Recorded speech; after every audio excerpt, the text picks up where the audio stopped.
darkness. Then a voice, ancient and timeless, carrying the weight of 3,000 years, sing, O Muse, of the rage of Achilles, son of Peleus. That destructive rage which brought countless sorrows upon the Greeks and sent many brave souls hurling down to Hades, leaving their bodies as prey for dogs and birds. Thus the will of Zeus was fulfilled. The camera rises over a desolate coastline. Thousands of ships, black-hulled Greek vessels, crowd the shore. Smoke rises from countless campfires. The beach is littered with 9 years of war, broken chariots, splintered shields, burial mounds stretching to the horizon. Beyond the camp rises Troy, massive stone walls, bronze gates, towers that have never fallen. This is the 9th year of the Trojan War. Tens of thousands are dead. Heroes on both sides have fallen. The earth is soaked with blood. And yet victory remains impossibly distant. Not because of Troy's impregnable walls, not because of Trojan courage, but because of one man's pride. This is the Iliad, not the story of the Trojan War, but of the rage that nearly destroyed both armies, and the humanity that finally ended it. The Greek camp. Inside the tent of Agamemnon, king of kings, commander of the assembled Greek forces. A priest of Apollo has come seeking the return of his daughter Chryseis, captured in a raid and given to Agamemnon as spoils of war. The priest offers ransom, gold, treasure, whatever price Agamemnon names. Agamemnon refuses with contempt. He will not surrender her. She pleases him more than his own wife. The priest departs weeping and prays to Apollo for vengeance. The god answers. For 9 days, plague ravages the Greek camp. Men die by the hundreds. Funeral pyres burn day and night. The air reeks of death. Finally, Achilles, greatest of Greek warriors, calls an assembly. This plague is divine punishment, Achilles declares. Agamemnon must return the girl to her father. Agamemnon's face darkens with rage. He knows Achilles is right, but to admit it publicly is humiliation. Fine, Agamemnon snarls. I will return Chryseis. But if I must surrender my prize, then I will take yours. He points at Achilles. Chryseis, the woman awarded to you after our last raid, is now mine. The assembly falls silent. In Homeric culture, this is not merely theft. This is public humiliation, a declaration that Agamemnon values Achilles' honor so little he can strip it away without consequence. Achilles' hand moves to his sword. His eyes burn with killing rage. Then a shimmer appears in the air. Only Achilles sees her, Athena, goddess of wisdom and war, her hand on his shoulder. Do not kill him, she whispers. Speak your fury, but do not draw blood. Greater glory awaits if you are patient. Achilles trembles with barely controlled violence. Then he releases his sword. Take her, he says, his voice cold as winter. Take Chryseis.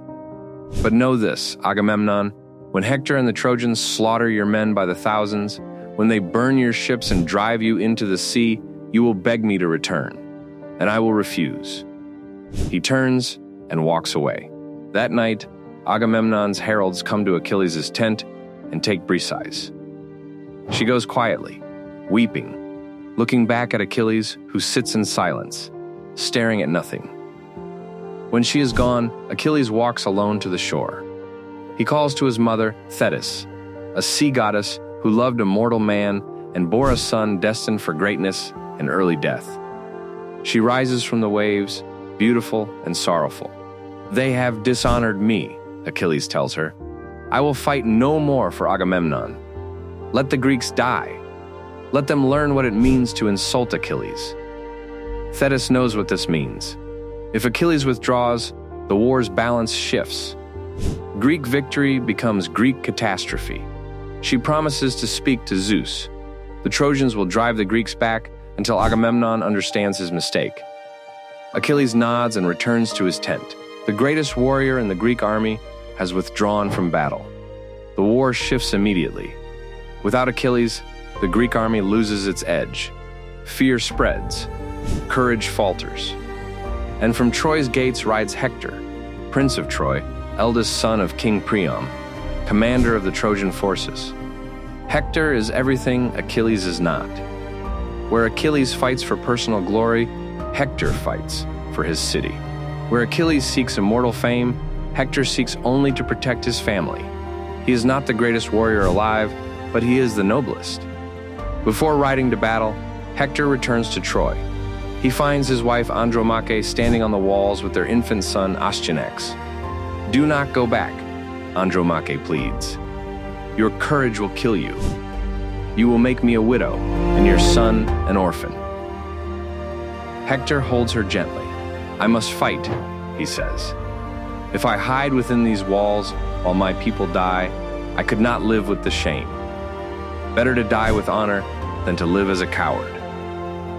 He reaches for his son, but the child recoils, frightened by his father's bronze helmet with its horsehair plume. Hector laughs. He removes the helmet and lifts the boy, kissing him. He prays to Zeus, "Grant that my son may one day be called greater than his father. And when he returns from battle, may men say he is better than his father was." He returns Astyanax to Andromache and puts his helmet back on. Then, he rides to war. That day, Hector leads the Trojans in a devastating assault. Greek lines break. Heroes fall. The Trojans push the Greeks back to their ships. For the first time in 9 years, Greek defeat seems possible. Achilles watches from his tent as the Greeks are slaughtered. He does not move. Patroclus, his closest companion, his dearest friend, cannot bear it. "Achilles, if you will not fight, let me go in your place. Let me wear your armor.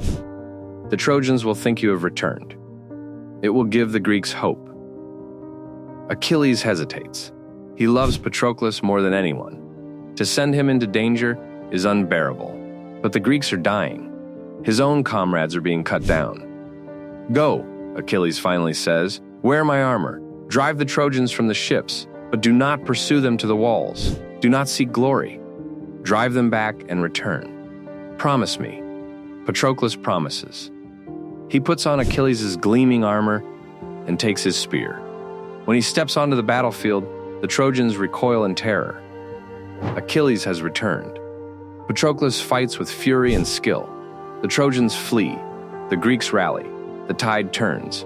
But Patroclus forgets his promise. He pushes forward, chasing the Trojans across the plain. He reaches the very walls of Troy. 3 times he tries to scale them. 3 times Apollo himself throws him back. "Retreat, mortal," the god warns. "This is not your day to conquer Troy." But pride has taken hold. Patroclus presses forward. Then Apollo strikes. The god strips the armor from Patroclus's body. His helmet falls. His spear shatters. Euphorbus, a young Trojan, wounds him from behind. And Hector, seeing an enemy vulnerable, drives his spear through Patroclus's belly. Patroclus falls. Blood pools beneath him. Hector stands over him, victorious. "You thought to destroy Troy," Hector says. "Instead, you die here." Patroclus, with his dying breath, whispers, "You boast now, Hector, but your own death is near. Achilles will kill you." Then his eyes go dark. Hector strips Achilles' armor from the corpse and puts it on himself. A fierce battle erupts over Patroclus' body. The Greeks fight desperately to recover it. Finally, they succeed, but the armor is lost. News reaches Achilles. Patroclus is dead. Achilles does not speak. He does not weep. He simply collapses. Then the scream comes. A sound of anguish so terrible that his mother hears it beneath the sea. Thetis rises and finds her son covered in ash, tearing at his hair, beating the ground with his fists. "I sent him to die," Achilles moans. "I should have fought. I should have protected him." Thetis knows what comes next. If Achilles returns to battle to avenge Patroclus, he will kill Hector. And if he kills Hector, his own death will follow soon after. Fate has decreed it. Achilles can live a long, quiet life in obscurity or die young in glory. He has chosen death. "If you fight," Thetis warns, "you will not survive the war." "Then I will not survive," Achilles says. But Hector will die first. Thetis weeps, but knows she cannot stop him. She ascends to Olympus and begs Hephaestus god of the forge, to craft new armor for her son. Hephaestus creates a masterpiece, a shield depicting the entire cosmos, cities at peace, cities at war, fields being plowed, festivals being celebrated, the eternal cycle of life and death. Thetis brings the armor to Achilles. He puts it on and becomes something more than human. He becomes vengeance itself. Achilles returns to the battlefield like a force of nature. He kills Trojans by the dozens, by the hundreds. The river Scamander runs red with blood until the river god himself rises in protest, sending waves to drown Achilles. But Hephaestus sends fire to drive the river back. Nothing can stop Achilles. He is death incarnate. The Trojans flee in terror, pouring through Troy's gates, seeking safety. But Hector remains outside. King Priam watches from the walls. "Come inside, my son. You cannot defeat Achilles." Andromache screams, "Please, come back to us." But Hector stands his ground. "I led our army into this disaster," he says. "I will not hide while others pay the price." Achilles approaches. Hector's courage falters. He runs. 3 times around the city they race, Achilles pursuing, Hector fleeing, the gods watching in silence. Then, Athena appears to Hector in the form of his brother. "Stand with me," she says. "Together we can defeat him." Hector stops. He turns to face Achilles. "Let us make a pact," Hector calls. "Whoever wins will return the loser's body for proper burial." Achilles' eyes are empty of mercy. "There are no pacts between lions and men," he says. "You will die, Hector, and I will leave your corpse for the dogs." They charge. Hector throws his spear. It strikes Achilles' shield and bounces away. He turns to his brother for another spear, but Athena has vanished. He was deceived. Achilles hurls his spear. It pierces Hector's throat. Hector falls, dying but still conscious. "Return my body to my father," he gasps. "I beg you." Achilles' face is stone. "I will drag your corpse behind my chariot. I will feed you to the dogs." Hector dies. Achilles ties the body to his chariot and drags it through the dust, around and around the city walls, while Priam and Andromache scream in anguish. For days, Achilles drags Hector's corpse around Patroclus' tomb. But Apollo preserves the body. It does not decay, does not rot. The gods are horrified by Achilles' cruelty. Finally, Zeus sends a message. "Enough. Allow Priam to ransom his son's body." That night, the old King Priam enters the Greek camp alone, guided by Hermes. He kneels before Achilles, the man who killed his son, and kisses the hands that murdered him. "I do what no man has done," Priam says, his voice breaking.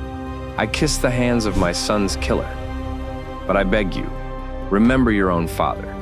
One day he will be old like me, grieving like me. Honor him by showing mercy now." Achilles looks at this broken old man and sees his own father, aged and alone, waiting for a son who will never return. He weeps. For the first time since Patroclus died, his rage breaks. "Take him," Achilles says quietly. "Take Hector. Bury him with honor." They weep together, enemies united in grief. Priam returns to Troy with his son's body. All of Troy mourns. Andromache holds her son and weeps over her husband's body. Helen, whose face launched 1,000 ships, blames herself. King Priam, broken by loss, prepares the funeral pyre. They burn Hector's body with all the honor due a hero. The war is not over. Achilles will die soon, shot by Paris, guided by Apollo. Troy will fall, consumed by fire, its people enslaved. But the story ends here, not with victory, not with glory, but with 2 fathers weeping for their sons, and the recognition that all men, Greek and Trojan, hero and coward, are equal in grief. Thus ends the song of Achilles' wrath,